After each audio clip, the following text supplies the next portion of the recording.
tonight against the Luka Doncic-less Dallas Mavericks. Even without Luka Doncic, still impressive what we're seeing with the Utah Jazz. Let's just get started. All right, let's make me smaller and let's just get into this. First, let's talk about the Mavericks a little bit. The Dallas Mavericks they just look a little better to me. It's hard to put a finger on it. I mean, they made some additions and some changes. They got Derek Lively playing at a really high level in this one. I know there was the -10, but he had some really nice moments. He blocked Keyonte George a couple times driving to the basket. He's just a very solid NBA player. That was a great pick for them. Kyrie Irving was awesome tonight. I know the three-point shot was falling, but man, in isolation on his twos, he looked really good, and he's just going to get better when Luka Doncic is playing. So, OMP, Max Sense Prosper. What do you guys call him, Dallas Mavericks fans? I don't know. I know you guys drafted him, and he was expected to be someone that could contribute right away. He's played 33 minutes tonight. He goes 3 for 8 from the field, 1 for 3 from 3, 10 points, 10 rebounds. He's got like a physicality that's pretty nice. And then, of course, we got to see Klay Thompson, who went 3 for 5 from 3. -19 in this one. I don't know if you can really take a lot from this. It's just preseason. They did get Quentin Grimes. He played for 12 minutes, 5 points. So that's pretty much all I got to say on the Mavericks. Daniel Gafford was really good in this one. 15 points, 7 rebounds, and 3 block shots. He was kind of a beast. So interesting stuff from the Mavericks. They are very solid.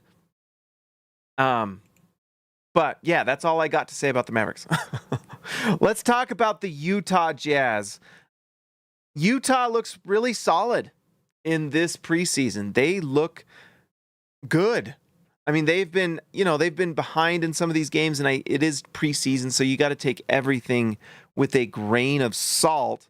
But Utah looks pretty solid. Lauri Markkanen came out and had another nice night. Last game, he was not hitting his shots, but he was getting to the free throw line a lot. Tonight, he was hitting his shots. 9 for 19 from the field, 4 for 7 from 3. Just kind of ridiculous shooting numbers, especially from 3. And he made 4 or 5 free throws. 7 rebounds and assists, and just 2 turnovers. Really solid night from Lauri Markkanen.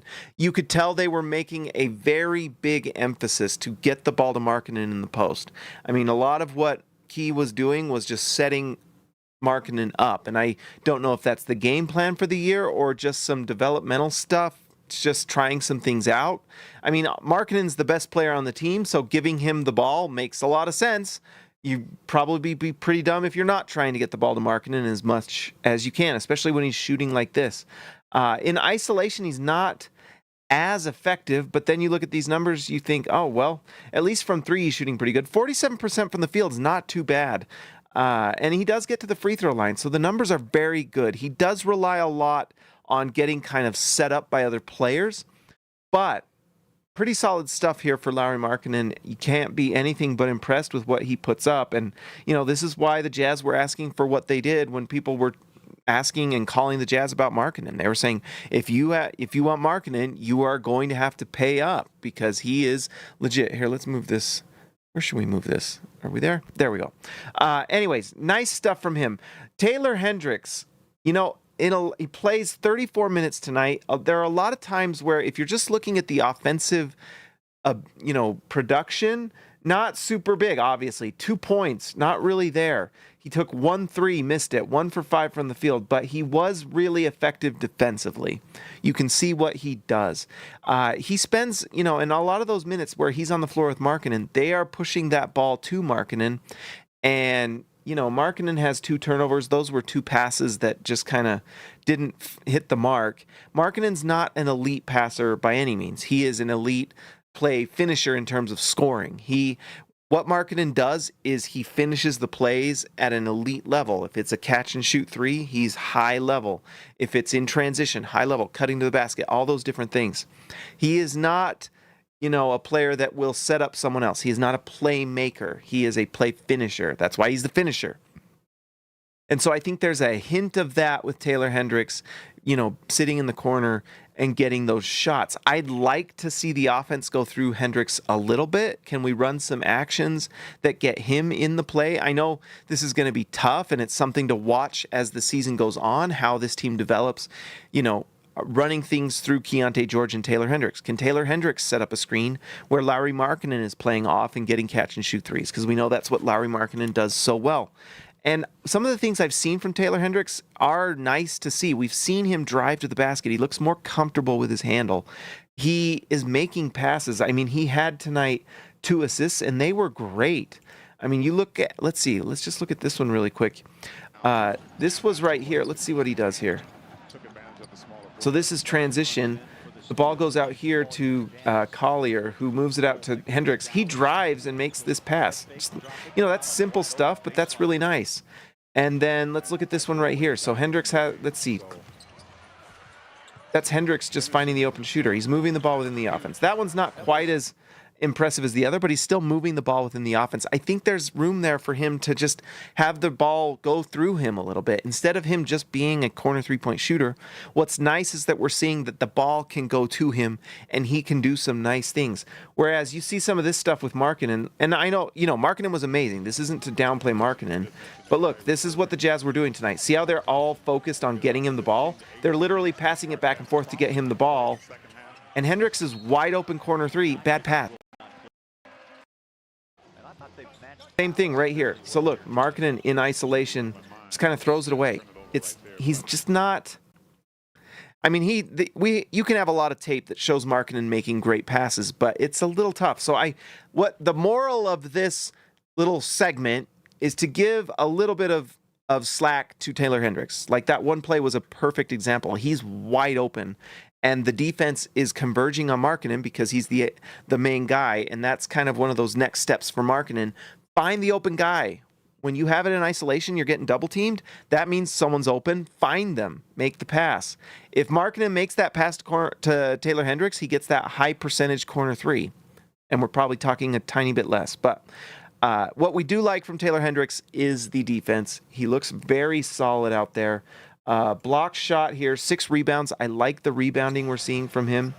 Look at this. This is that's a recovery block. That's great stuff. That's awesome stuff. So really nice stuff there from Taylor Hendricks. All right, Walker Kessler had his best game I've seen him play in a long time. For Walker Kessler. He looked really nice tonight. He was doing the things that we have been wanting to see him do. Offensive rebounds tonight. Look at this, 15 rebounds. That right there is the best night. I mean, honestly, so many times last year with the prize picks, we were betting the over on rebounds with Kessler, and he would just never hit. I lost a lot of money on Walker Kessler last year. Just never hit. But look at this, 10 defensive rebounds, 5 offensive rebounds. Kessler was awesome tonight. And this right here is what he was doing his rookie year that made him so effective offensively, is that physicality inside, crushing people. He crushed people tonight. And that's against Derek Lively and Daniel Gafford, Those are good centers. So this was a great sign to see Walker Kessler have a good night. Now, can he consistently do that? Can he consistently have that mentality that I'm going to go out and crush people?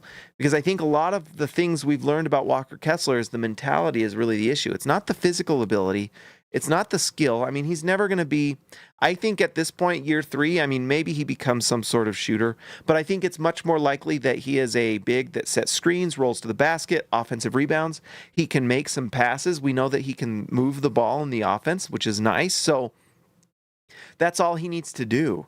The thing with him is all mental. Can he be tough? Can you be willing to grind and battle inside against those bigs every single night? Because if that's what he does, then he becomes something really nice. If he doesn't do that, then it becomes a lot of leaving something to be desired. Tonight, it was not that. He was great tonight. He was blocking shots. He was rebounding the ball. Here's some block shots from Kessler. Look at that. That's this is late in the game. Block shot. Is this both fourth quarter? I don't know. Anyways, the moral of this story is that Walker Kessler was awesome tonight, and it was great to see. He has a chance to be really, really good. He just has to believe it. Believe in yourself, Walker Kessler. Colin Sexton tonight, 12 points, 4 assists, 3 rebounds. He's just quietly played really solid. Interesting that he goes 0 for 4 from 3 tonight. The three-point shot hasn't quite been falling for him this preseason, but he was great. He was pretty solid tonight, +2. Keyonte George goes down with the injuries, so Colin Sexton will obviously get more time. The report from Tim McMahon is that Keyonte will be back by the beginning of the season, and Keontae's grandma on Twitter posted some pictures with him. She mentioned that he looks healthy and happy. So the Jazz are probably going to be more careful with him than they might have been, and he's probably not going to play the rest of the preseason, but my guess is he will likely be playing at the beginning of the season. That's at least according to Tim McMahon. I would be surprised if he's playing next game. We'll see. We'll see. It looked kind of scary because he got carried off.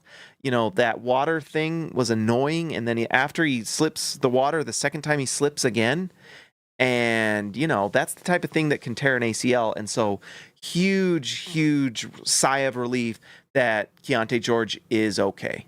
And no, you know, it sounds like he's going to get an MRI, but that's probably more preventative or whatever, just being careful than anything. So we'll see.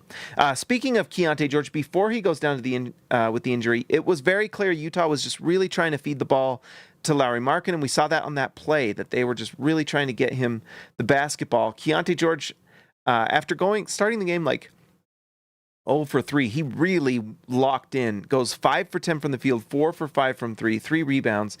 It felt like there were more rebounds than this. Somehow he just seems to be able to, he knows how to be in the right spot to get the rebound if the bigs miss it, and he's just always kind of there. It's nice to see him just be a pretty solid rebounder. Colin Sexton too had 3, but you look at that, 17 minutes, 3 rebounds, pretty good. You know, per 36, that's like 6 rebounds a game. Pretty good. He does a pretty good job rebounding the ball for a guard. Not a lot to say other than that he was really good scoring the ball. I saw Tony Jones tweet something about the Jazz needing a point guard in the draft. If you look at the GM survey that came out, where the GMs vote on best coach and who will win coach of the year, who will win MVP, they vote on best players at each position. And I just have a comment on that. Utah did not have a single player voted the best in top 5 at their position at any position. You know, they might have possibly had Markkanen close to small forward? But the Jazz don't have anyone in the top 5 at any position. So what Utah needs is a star player, and that's why the Jazz are doing what they're doing. You know? Back in the day, like with the Donovan Mitchell and Rudy Gobert team, you would have Rudy Gobert in the top 5 at center during that time. And then you likely have Donovan Mitchell in the top 5 at shooting guard. Utah doesn't have that at any position. So that's why they're doing what they're doing, if anyone asks you that. That's why if saying the Jazz need a point guard is like, well, yeah, but the Jazz need everything, you know? I mean, they're hoping that Keyonte George can kind of develop into that point guard. But from what I'm seeing with Keyonte, he looks kind of like a secondary playmaker, and that's fine. Most of these teams that are winning championships, the Boston Celtics, are playing through Jason Tatum at the 3. You know, the Lakers, who won 3-4 years ago, playing through LeBron James on the wing. The Milwaukee Bucks playing through Giannis, who plays outside in, 7 foot tall, playing on the wing.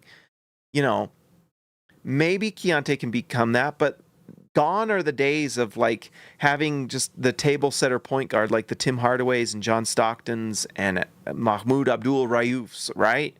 That's not there anymore. It is now you play through the wing, and it's honestly been like that since Jordan and before.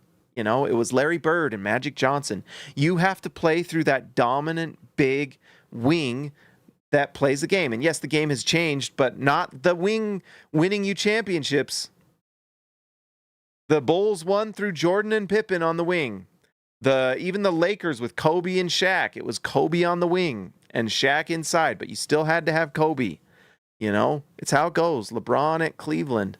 I guess you could argue the Warriors are different, but I guess I would call Steph probably the exception to the rule, considering he's the greatest shooter that ever lived.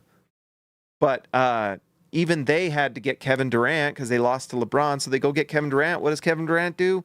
Plays on the wing. So Kawhi Leonard on the Raptors. That's what the Jazz need. It's not super complicated. I guess the exception would be Jokic on Denver. But even Jokic plays outside in, right? I mean, he's kind of like a big center wing point guard combo, whatever. It's just how it goes. So, I think Keyonte George is fine with what he's doing. I think learning how to play make and do these things, which we know he can do, and just getting better at it, learning how to do that is fine. And him being a scorer is actually perfect because then he can play off of Cooper Flagg when he comes to the Utah Jazz or whoever. We're just going to speak that into existence, right? John Collins is playing really nicely for Utah. 14 points, 7 rebounds, 4 assists. The 3 wasn't falling, but man, does he play nice. And so what's good about this is it's going to force Walker Kessler to keep up this level of play. If Walker Kessler kind of slacks or doesn't keep up the high level, then John Collins is going to take that spot. So it's nice to see John Collins playing really well. Cody Williams, I saw Rafael Barlow mentioning Cody Williams being passive and not being, and we saw Cody Williams take at least 2 shots. He only took 2 shots in 21 minutes. I would like to see him shoot more. They aren't running the ball through him. Very similar situation a little bit to Taylor Hendricks. I think we'll see more and more of that. It's why with Keyonte George out, there's a part of me that's like, they'll probably play Collier at the point guard, possibly. But there's a part of me that's like, could we play Colin Sexton and have Cody Williams play the 2? I wouldn't mind seeing that as well and just see what that looks like. But they're probably going to play Collier because I think the Jazz like to keep Sexton at the 2 at this point. It's very clear he's more of a shooting guard. But I would like to see Cody Williams be a little more aggressive because what I'm seeing from him is a lot of good things. The defense is very good. We haven't seen him, I don't know if he's hit a 3-pointer this preseason yet, but we know he can shoot the ball. At some point that's going to start happening and he's going to be able to hit that. But, Cody Williams is also on the floor with Jordan Clarkson, who's shooting the ball every time he gets it, So, I mean, Jordan Clarkson is a guy that I think Utah needs to trade, and the sooner the better, because you know what will happen? The ball, it forces Cody Williams. It takes those training wheels off. It forces growth, And so, I don't know. That's just something to watch. I think he's fine. He's doing very much what he did during Summer League, where we saw him being very passive at the beginning, and then by the end, Cody Williams looked like one of the best players in Summer League, if not the best, So I think we should just give him a little slack. He's figuring it out. This is obviously a step above Summer League. And so I think just based off of what we've seen before, he's feeling it out. If it's like the end of the season, he's still not pushing it, then you start to get a little nervous. But even then, you're probably going to let this guy just figure things out and develop. We know what his brother can do. And we've seen him turn it on in Summer League. It'll happen. It's just going to take some time. If it's a situation, though, where we saw with Ochai Agbaji, which was super disappointing because you wanted to see him kind of flourish and be more aggressive, and it just never really happened, But the Jazz gave Ochai Agbaji 2 years, basically. Well, at least a year and a half. Cody Williams has at least 2 years to just kind of figure that out. And then if he's not, then he probably gets traded or whatever. Utah will figure it out. But it's been 2-3 preseason games. It is definitely not a time to worry. It's a time to let them develop and watch. That's what the games are for. It's how they learn. You know what I mean? Much better for him to get the in-game experience like this than just be kind of stuck in the G League. Jordan Clarkson, we mentioned him. Jordan Clarkson did Jordan Clarkson things, but he had 4 rebounds. He had 13 points. He shot it pretty well. 5 for 10 from the field, 1 for 2 from 3. That's nice. Not much else to say. 2 assists. Sorry, guys. Isaiah Collier, 7 assists. If there's someone that knows how to set up their teammates, it's Isaiah Collier, and maybe they put him in the starting lineup. Although I think they really like Keyonte George in that role, but we'll see. The issue with Isaiah Collier is he's kind of different than Keyonte. He's shooting 1 for 5 from the field. He did hit one of his 3s, so that's nice to see, but he's got to kind of prove it with his shooting. The other thing with him is the 3 turnovers. But you know what? 7 assists to 3 turnovers, pretty good. Pretty good. I mean, it's only 22 minutes, so you want to keep that at 3 or less.